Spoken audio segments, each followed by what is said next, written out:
All right, Shalom. When I say call, halal, Yahweh, Bahashem, Yahweh Shai, Bahashem, Bakakudash, Barakatha Yahweh, Barakatha Yahweh Shai, Barakatha Yahweh, Barakatha Yahweh Shai, Barakatha Yahweh, Barakatha Yahweh Shai. Double honor to the apostles and elders at GM Master Rule Well. Peace and blessings to the Akim that's out there fighting, doing this work with truth and sincerity.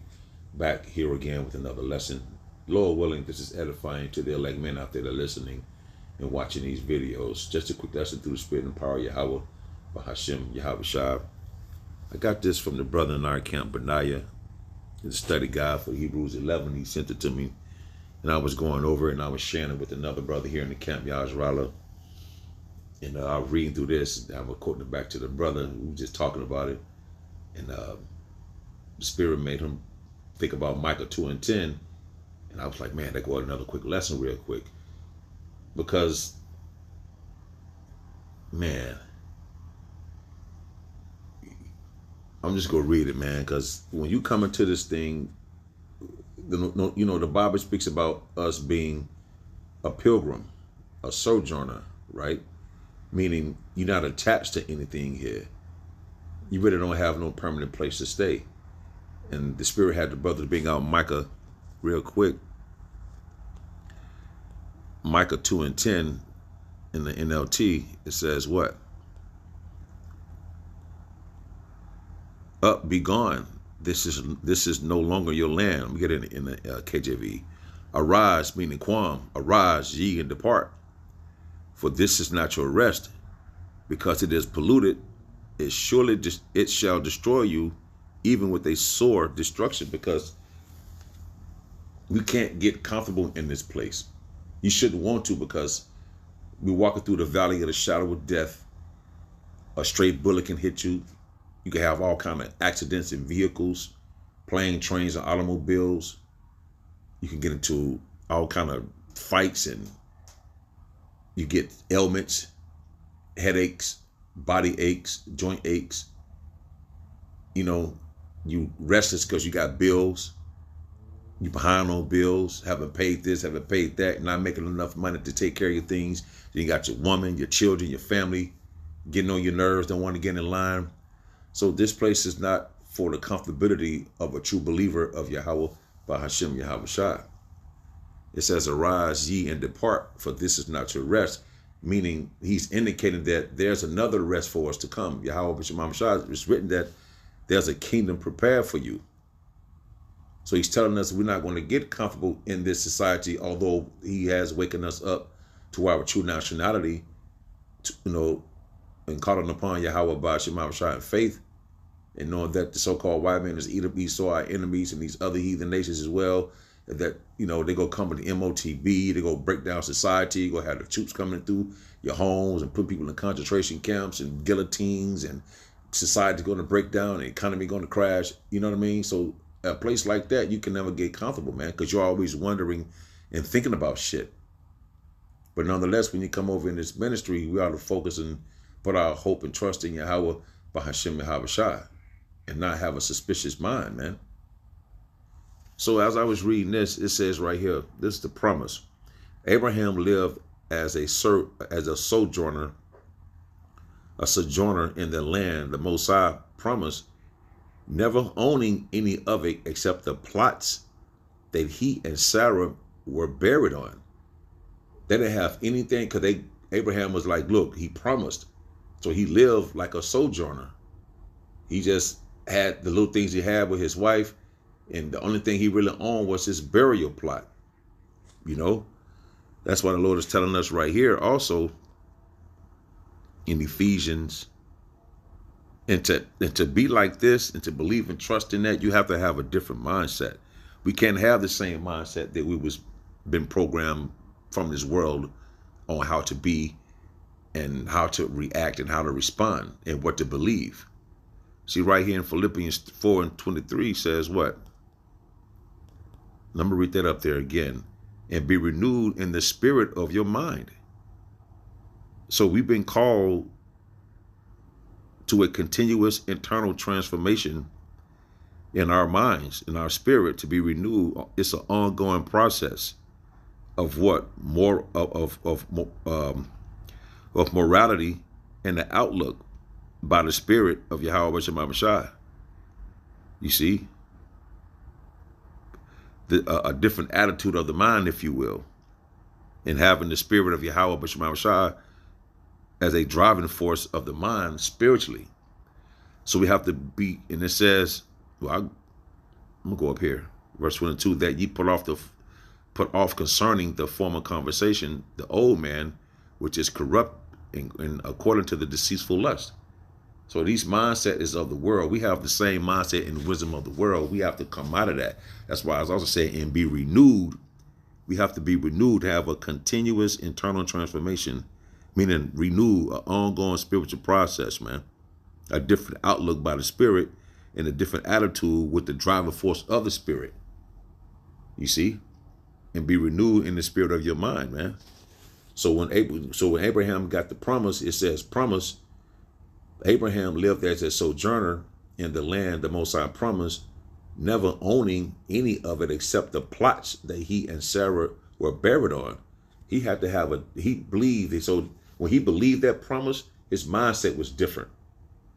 And that's how we ought to be in the spirit. You see? Because perilous times is coming, man. So we have to be renewed in the mind so we can have, therefore, a different outlook. Being able to see a different outlook spiritually compared to a carnal outlook is very important in these times, to have that spiritual outlook. You see? Because right here in 1 Peter 2:10, the point is in 11, right? But I'm going to read, the point is in 11. 1 Peter 2:10, which in time past were not a people, but are not the people of the Most High, because we fell away from our, true heritage. The Lord discontinued our heritage because we disobeyed the laws, statutes, and commandments that was given unto us from Yahweh Bahashim Habashai, which caused a great offense. And that great offense caused us to be scattered throughout the four corners of this planet. That's why you so-called Negroes, Latinos, and Native Americans don't know who you are today, because of the great offense. But he's calling his people back unto him, right? So, which in time past were not a people, because we didn't know who we were at the time, but are now the people of the Most High, which had not obtained mercy, but now have obtained mercy, because the Lord is allowing his wisdom and knowledge and understanding to go forward.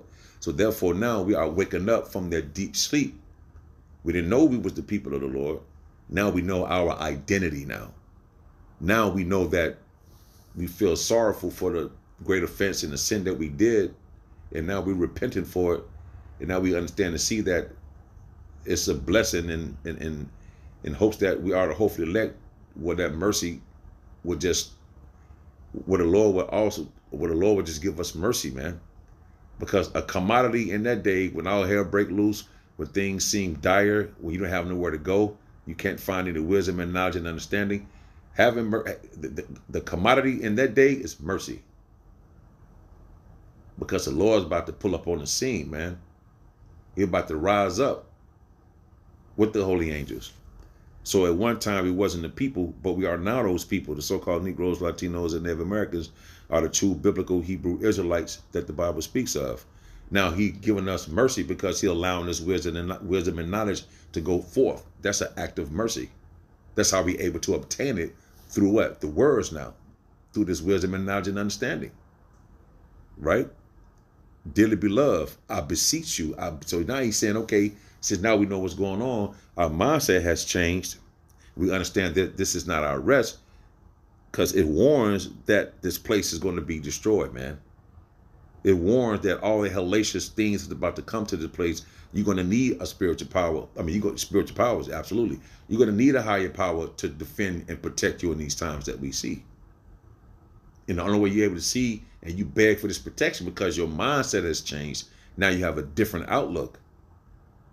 So he's saying, dearly beloved, I beseech, meaning I beg you as strangers and pilgrims.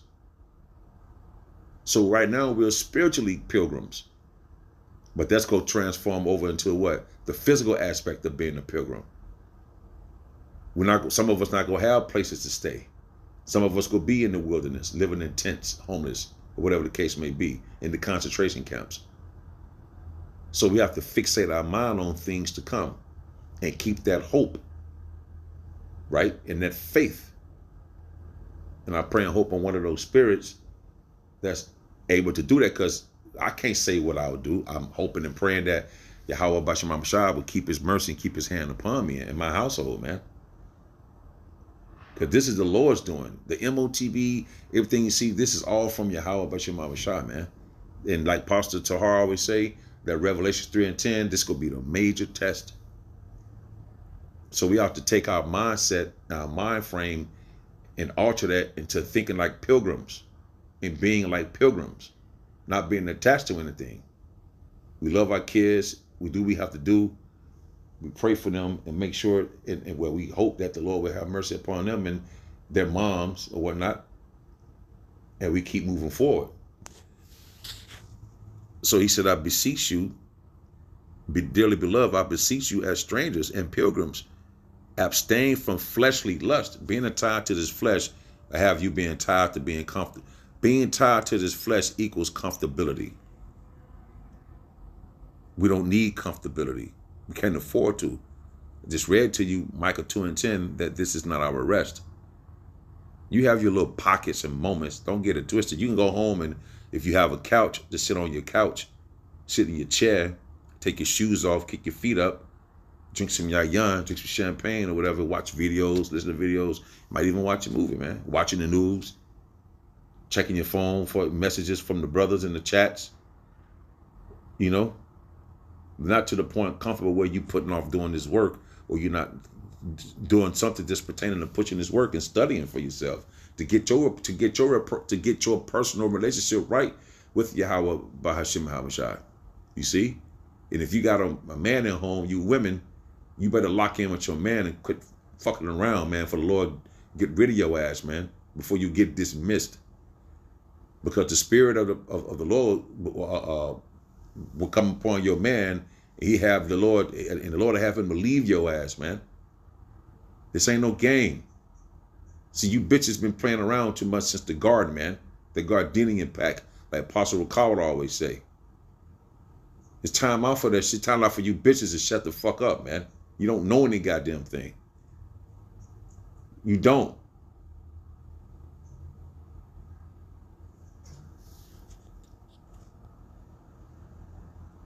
Abstain from fleshly lust, which war against the soul. Right, it's pulling at you. Your children, mom, want you to do all this gay ass shit of the world and all this, man. It's like, look, no, man, I'm not doing that, man. It'll kind of make you feel bad because we've been here so long, and we want to do right by our family. But a man of the Lord, there's no such thing as work-life balance. Now, we got to have balance in our life. You know what I'm saying? We got to pull back a little bit and whatever the case may be. But the prophet, the believer, the man of the Lord, 85% of his time will be in these scriptures, studying, doing something pertaining to hoping that he make it, and begging and mercy and having and begging and hoping and praying for that mercy, man. We're not caught up with the affairs of this life. We blend in, use the world, but don't abuse the world. Don't abuse the world. We do what we have to do. Until then, our eyes is set privily upon what? The kingdom. Our mindset is towards the kingdom now. So therefore, we have to think like pilgrims. Check this out. I'll read it again. Promise. Abraham lived as a sojourner in the land the Most High promised, never owning any of it. See, never owning any of the land except the plots that he and Sarah were buried on. Dwelt. Translating to the ancient Greek,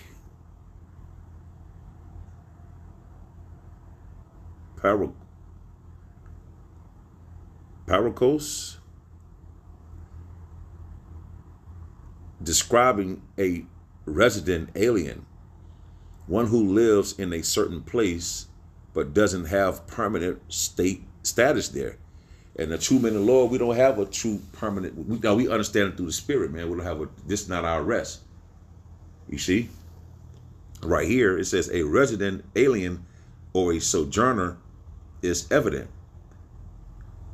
The way they talk, the way they dress, their mannerisms, their entertainment, their citizenship, and their friends all speak of their native home. If someone is the same in all these areas as the natives, they are no longer sojourners, they are permanent residents. Christians shouldn't live as if they were permanent residents of the planet. Christians shouldn't live as if they were permanent residents of the planet. When you move through the spirit and power of Yahweh Shema Bashai, you're going to move different. Your conversation is different. We don't have the same mannerism in the mindset in the conversation like the people of the world. But see, the people that's tied to that, these so-called Christians, like I just mentioned, what it says, they shouldn't live as if they were permanent residents. See, a lot of people live as though they're permanent residents on this place here in the Americas, when the Lord clearly tells you that this is not your rest. You see, a resident alien, one who lives at a certain place but doesn't have permanent status there. A resident alien or a sojourner is evident. The way they talk, our conversations is different. The way they dress, we don't dress like these niggas and monkeys out here and these people out here. Their mannerisms, when we go out to eat, man, should we clean up the table and push the chairs up under the table versus just getting up and walking off? Our mannerism is different. It's different, man. But people who tie into the world mannerism and they walk as of the world, they think they got a permanent resident here, man. You see? And I thought when I was reading that, I was like, wow, that's heavy, you know? So you can read it, you know? So right here, so through the Spirit, why are we telling you these things through the Spirit and power of Yahweh, Bahashim, Yahweh Shai? This is 2 Timothy 3:1. This know also that in the last days, perilous times shall come. Perilous times going to come to this place, you know? And plus, going back up to 1 Peter 2:10, when we didn't know who we were, and now the Lord is allowing us to obtain mercy, we coming from a change from exile to belonging, from judgment to receiving mercy, man. You see? So now we understand that 2 Timothy 3:1 says, this know also that in the last days perilous times shall come, meaning moral decline, hard to do. Dangerous times are coming to this place. So you would have to be of a mindset of a pilgrim, or have to have a mindset of the pilgrim, a mindset of a pilgrim. Not just someone who fixated on this place, you know, not knowing what time we're living in, not seeing the prophecies passing, but those who are able to see what the times we're living in and prophecy passing, our mindset is different. It's not this of the world. So we have to keep in the mindset. I have to keep in the mindset. I need to keep in the mindset, first and foremost, starting with me, to have the mindset of a pilgrim. That one day you're going to have to walk away from this shit. You have to go out to the wilderness and get a tent, or be put in a concentration camp, or be beheaded for that matter. But our thought process is different. We have to be of one of a sojourner, man. You know, we don't own anything here. This is temporary, right? Because perilous times is coming now, real quick. In 2 Ezra 16:40, "O my people, hear my word, make you ready to the battle." You see, we're having a spiritual battle right now, and it's going to get physical. That's why we're going to have to need Yahweh Shai and the holy angels to come back to help the elect men out there, man. The 144,000, 1/3 of some men, women, and children. This is a spiritual battle right now, and things going to escalate to a physical one. Because remember, the Bible said the enemy shall come in like a flood, and the Lord will lift up that standard. Yahweh, by Hashem, Yahweh Shai is going to lift up that standard, right? "O my people, hear my word, make you ready to the battle, to thy battle, and in those evils be be even as pilgrims upon the earth, ready to let go and walk away at the drop of a dime. You can't walk. What's that movie?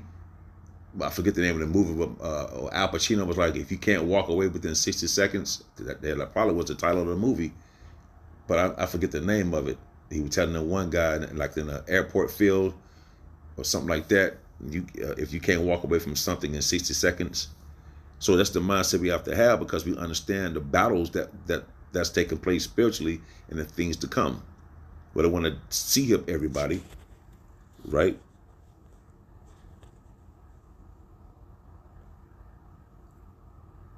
I don't know what all that stuff is. There's some other pictures at the bottom. We're living in these perilous times, man. So we have to be pilgrims upon this earth. Because now, once we heard this word and mix it with faith, right? Because we can't back out now. Once we heard the word and this report and mixed it with faith and believed on a report, knowing that you're an Israelite, we can't have a suspicious mind, meaning a mistrust or a distrust, and showing to the Lord that, no, man, we don't believe. No, we can't have that mindset. Our mindset has changed. So now, therefore, once we have believed upon a report and calling ourselves Israelites, we can't have that suspicious mindset, meaning a distrust in Yahweh Bahashim Abishai, because things about to get crazy out here. We're supposed to keep that mindset throughout the process. Because look, we heard the word, we heard this report, and we mixed it with faith, and we believed on the report, calling ourselves Israelites, calling myself an Israelite. So I can't have a suspicious mindset on going back on this. We here now. So one, we have to have a mindset of a pilgrim, and knowing that walking away from this stuff at any given moment, it is what it is, man, because there's a kingdom prepared for us. Because we know that, again, this is not our rest. We also have to be renewed in the spirit of our mind, right? In the Lord, right? In 1 Peter 2:10, we didn't know who we were, to now knowing who we were. So it's just like a change from exile to belonging now, and from judgment to being able to receive mercy by this word, by having this word in us, which is cleaning us up. You see? Knowing that the perilous times is coming, we have to think like a sojourner or a pilgrim. Knowing that war is in the sound. What it says, there's a sound of battle in the land. So once we heard this and believed on his report and calling ourselves Israelite, we can't turn back now. We can't not. We have to trust Yahweh Bashim Abishai. At this point, we have to fully trust. We can't have that suspicious mindset of mistrust and distrusting Yahweh Bahashim Yahweh Shai. So Lord willing, I hope this was edifying. Until the next time, I shall say, Shalom.